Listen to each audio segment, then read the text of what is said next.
Hindi naman nagpatumpik-tumpik pa si Den at agad na kinausap si Jazz tungkol dito. So, I just want to say na yung trials natin na perfect, I'll be brutally honest, na inisip ko, parang sinadya mo not me to enter or maybe sila kasi... What? Hindi, iniisip ko siya, it's because feeling ko, bagay sa aming apat, kung voting na naman, I'll be the least one. Yun naman yun eh. Doon ko siya naisip.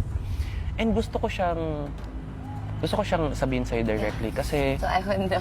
Oo, parang sabi ko, oo nga no, hindi ko pa nakakausap si Just regarding this. And I have to, release this. Baka kasi iba pa yung madam. Baka pag sinabi ko siya sa iba, it will build clash on... Mag-iiba, hindi. Mag-iiba yung story. Mag-iiba yung story, ganyan. Sabi ko, siya ba ito ni Jans? First of all, hindi ko siya sinadya. Hindi. Okay lang yan. Nagigets ko. Hindi, kasi parang, siguro,